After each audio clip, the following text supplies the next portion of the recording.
बिस्मिल्लाहिर्रहमानिर्रहीम। इय्याका नअबुदु व इय्याका नस्तईन। अल्लाहुम्मा आइन्नी अला ज़िक्रिका व शुक्रिका व हुस्नि इबादत। अस्सलाम वालेकुम। मैं हूं MTL मोहम्मद तस्लीम लगा और आप देख रहे हैं हमारा YouTube चैनल MTL TV।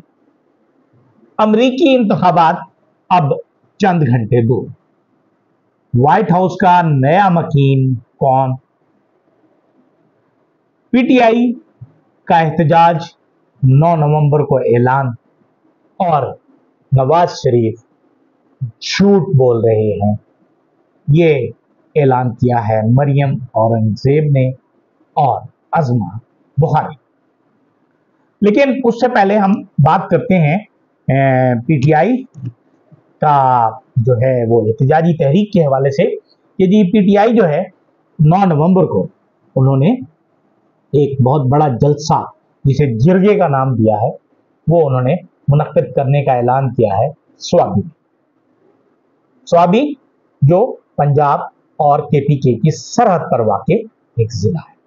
अब उसमें एक अहम ऐलान होगा जिसमें ये ऐलान किया जाएगा, ये फैसला किया जाएगा कि अब पाकिस्तान में हकीकी आज़ादी किस तरह हासिल की जाए, क्योंकि इंतजार पंजौथा का जो मामला है वो तो बहुत बिगड़ गया।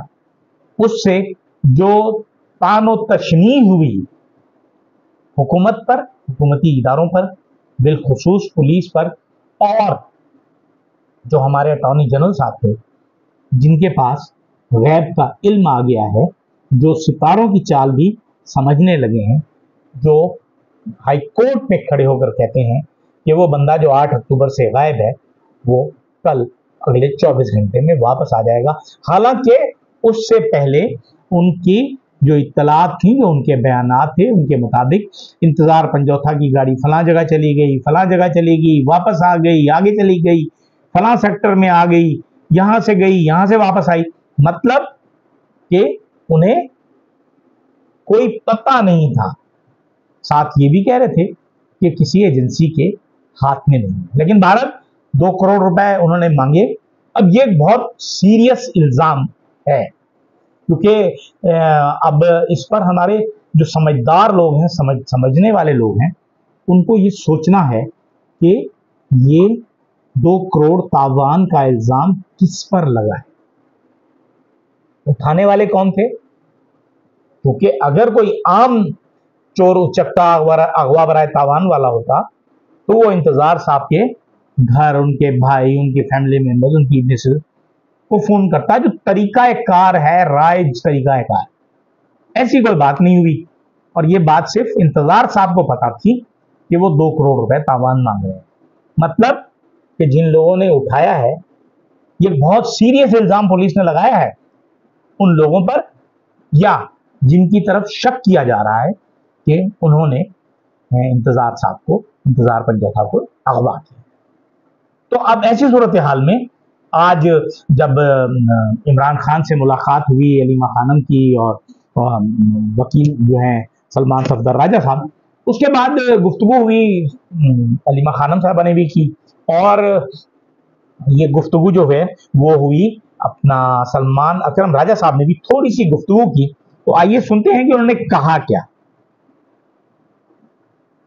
तफसील के साथ मैं सिर्फ इतना ही कहूंगा अपनी कौम से, आपके तवस्सुत के ये वो लम्हा है जब हम वाक़यातन अपनी आज़ादी हासिल कर सकते हैं। इस वक्त जिस हालत में हमें पहुंचा दिया गया है, हम एड़ियां रगड़ कर मर जाएंगे अगर हम उठ के खड़े ना हुए।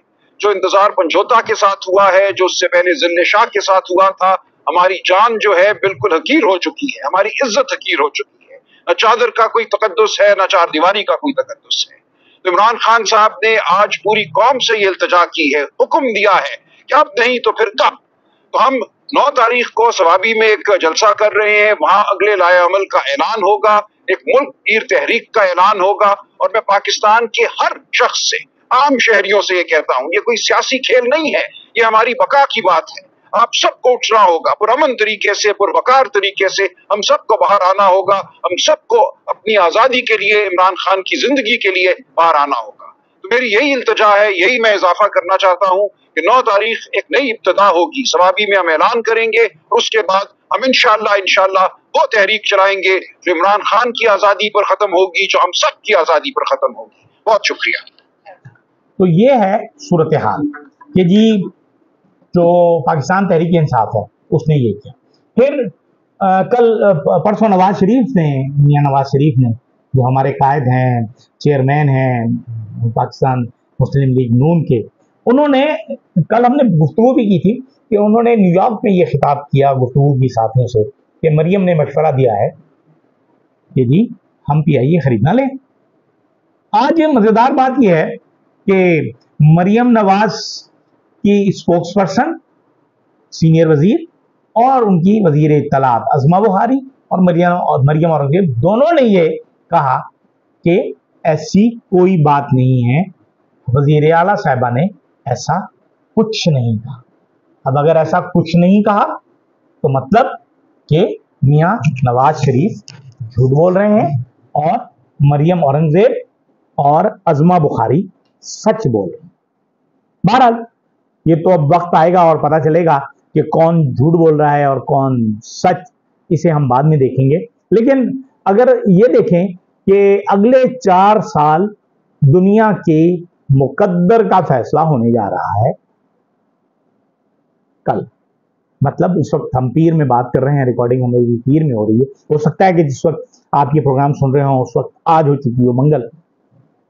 तो इलेक्शन हो रहा है अमेरिका में, और अमेरिका में इलेक्शन होगा, कौन सदर बनेगा? डोनाल्ड ट्रंप एक मर्तबा फिर सदर बनेंगे या कमला हैरिस बनेंगी? अमेरिकी तारीख रकम करके पहली मर्तबा कोई खातून सदर बने। मुकाबला बहुत कांटे का है, लेकिन वो 7 रियासतें जो स्विंग स्टेट कहलाती हैं उन्होंने ही फैसला करना है। जो कुछ रियासतें जो डेमोक्रेट्स के साथ हैं, कुछ रियासतें जो रिपब्लिकन्स के साथ हैं। अब इसमें ये देखना होगा कि वो जो स्विंग स्टेट्स हैं, जिनमें पेंसिल्वेनिया है, जॉर्जिया है, शुमाली कैरोलिना है, मिशिगन है, एरिज़ोना है, विस्कॉन्सिन है, नेवाडा शामिल है, यहाँ कांटेदार मुकाबला मुतवक्के है। और यहाँ जो है दोनों उम्मीदवारों के पास गलती की कोई गुंजाइश नहीं, क्योंकि 538 में से 270 इलेक्टरल वोट जो हासिल कर लेगा वो फातेह होगा, व्हाइट हाउस का नया मकीन होगा, इस दुनिया का गैर सरकारी हुक्मरान होगा अगले 4 बरस के। लेकिन एक बात और भी है कि हमारे मुल्क में यानी पाकिस्तान में इसके असरात बहुत पड़ेंगे, क्योंकि जो बाइडन के बाद कमला हैरिस हो या डोनाल्ड ट्रंप तो जाहिर है उनका इंटरेक्शन इमरान खान से हो चुका है पहले, और जाहिर है जो इमरान खान है वो पाकिस्तान के जितने भी इस वक्त सियासी रहनुमा हैं वो जानते हैं कि पाकिस्तान में जो रीजनेबल प्रेजेंटेबल जो सियासी रहनुमा या वजीर आजम हो सकता है वो इमरान खान है। लेकिन बहरहाल इमरान खान के मसाइल भी हैं कि वो इंटरनेशनल एस्टेब्लिशमेंट को पसंद नहीं है। और मजेदार बात यह है कि एस्टेब्लिशमेंट पाकिस्तान की हो या अमेरिका की हो, पाकिस्तान की एस्टेब्लिशमेंट जो है वो इमरान खान को पसंद नहीं करती। इसी तरह अमेरिका की एस्टेब्लिशमेंट कोशिश कर रही है कि डोनाल्ड ट्रंप हार जाए, मतलब दोनों एक ही पलड़े में। फिर डोनाल्ड ट्रंप पर इमरान खान पे भी कातलाना हमले हुए और डोनाल्ड ट्रंप पे भी हुए। इमरान खान पर भी मुकदमे चलाए गए, डोनाल्ड ट्रंप पे भी मुकदमे चलाए गए। डोनाल्ड ट्रंप और इमरान खान में एक जगह आके फर्क पैदा हुआ कि इमरान खान को गिरफ्तार कर लिया गया, लेकिन डोनाल्ड ट्रंप पर मुकदमात हुए, समाअत हुई और उसके जो फैसला है उसे रोक दिया गया सदारती इंतखाबात के ऐलान तक।